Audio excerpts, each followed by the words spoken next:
Welcome back to our channel. আশা করি তোমরা ভালো আছো, আমি খুব ভালো আছি। তো কালী পুজো প্রায় 1 মাস হয়ে গেল, তো ভিডিওটা আমার এডিট করা হয়নি, শরীরটা খুবই খারাপ ছিল।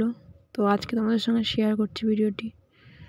তো কালী পূজায় গেছিলাম গঙ্গারামপুরে, তো সেখানেই ঠাকুর দেখতে গেছিলাম, সেই ভিডিওটি তোমাদের সঙ্গে শেয়ার করলাম।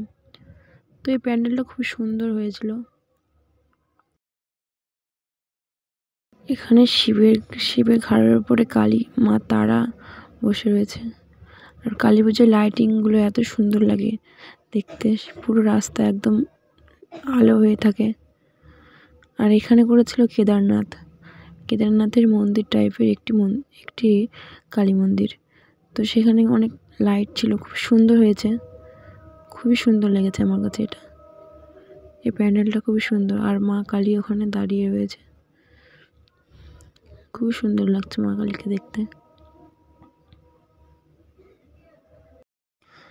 অ্যাকচুয়ালি পুরো প্যান্ডেলটা কাঁচ আর লাইট দিয়ে করেছিল, তার জন্য বেশি সুন্দর লাগছিল দেখতে আরও।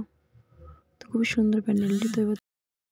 তো প্যান্ডেল থেকে আমরা এখন বেরিয়ে যাচ্ছি, একটু দাঁড়িয়েছিলাম ওদের জন্য। তারপরে এটা একটা অন্য প্যান্ডেল, এখানে অ্যাকচুয়ালি প্রোগ্রাম হচ্ছিল, আবার অনেক বড় একটা মেলা হচ্ছিল। এই ঠাকুরটা অনেকটাই কারি আর মাটি টাইপের দিয়ে করেছিল হয়তো। আর এই নাগরদোলায় আমি অনেক উঠেছি, খুবই সুন্দর লাগতো উঠতে।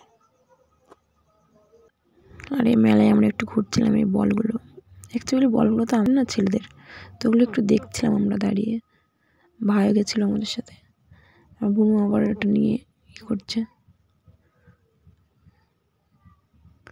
আর এটা হচ্ছে আমাদের প্রাণের শহর। এমন কোনো মেয়ে নাই যে কানের মালা এগুলো পছন্দ করে না, সবাই পছন্দ করে। তো ওগুলো একটু দেখছিলাম, কিনি আর না কিনি, কিনবো তো অবশ্যই। তো লাস্টে কিছু কেনা হয়েছিল না, ভালো লাগেনি, তেমন পছন্দ হয়নি, কিছুই পছন্দ হলো না, মাথা ভালো লাগলো না কিছু। তারপর একটু হাই করছিলাম, হ্যালো গাইস। তারপরে একটু ব্যাগগুলো দেখছিলাম, ব্যাগগুলো ওখানে সেল করছিল ওরা, খুব কম দামে, খুব সুন্দর ব্যাগগুলো। আমার ভয়েসটা একটু তোমরা ম্যানেজ করে নিও প্লিজ, বুঝতে পারছো ঠান্ডা লেগে গেছে পুজোতে ঘুরে ঘুরে।